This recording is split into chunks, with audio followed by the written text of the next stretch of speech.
Jabatan Pembangunan Kemahiran di bawah Kementerian Sumber Manusia bertanggungjawab merumus, menggalak dan menyelaras strategi dan program latihan kemahiran sejajar dengan keperluan serta perkembangan teknologi dan ekonomi negara.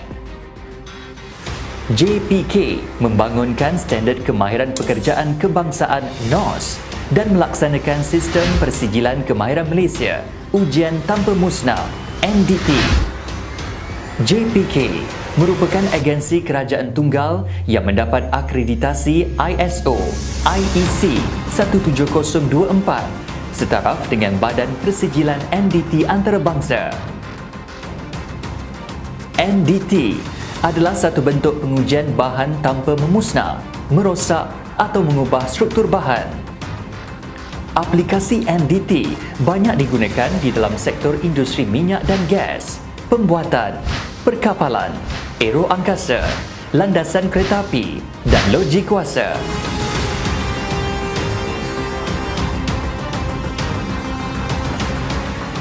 Terdapat 6 kaedah NDT yang dipersijilkan oleh JPK. Terdapat 3 tahap dalam Sistem Persijilan Kemahiran Malaysia NDT. Ujian NDT ini adalah merupakan satu ujian yang penting. Oleh itu, ujian ke atas komponen ini perlu dilakukan oleh personel yang berkelayakan. Ujian-ujian kejuruteraan yang mana ujian tersebut tidak memusnahkan objek-objek atau struktur-struktur yang diuji. Calon bagi tahap 1 dan 2 perlu menduduki peperiksaan teori dan praktikal. Peperiksaan praktikal melibatkan pengujian ke atas spesimen yang diberi perekodan maklumat, hasil pengujian dan laporan mengikut format yang ditetapkan. Manakala calon tahap 3 menduduki peperiksaan kaedah asas dan kaedah utama secara bertulis. Bekerja sebagai radiografer di syarikat Ocean Care Corporation Sdn Bhd, tempat di Kota Kinabalu, Sabah. Pengalaman saya sudah lebih 10 tahun lah dengan menjadi seorang radiografer ni. Saya datang sini untuk mengambil sijil sebagai radiografer. Saya telah memiliki sijil SKM bermula pada tahun 2002. Ketika itu dalam bidang pengujian ultrasonik.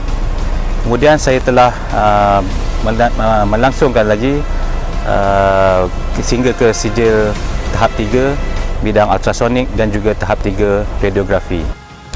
Di Agensi Nuklear Malaysia, saya berkhidmat sebagai pegawai penyelidik di mana saya melakukan penyelidikan di dalam bidang ujian tanpa musnah. Di samping itu juga saya pergi ke industri untuk memberi perkhidmatan kepada industri di Malaysia dan juga di seluruh dunia. Peningkatan terhadap keperluan tenaga kerja telah memberi kesan terhadap program-program latihan dalam bidang NDT.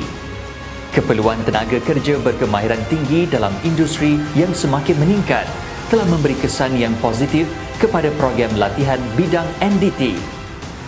JPK akan terus relevan menyediakan program-program dalam bidang NDT untuk mengiktiraf dan menyediakan tenaga kerja mahir negara.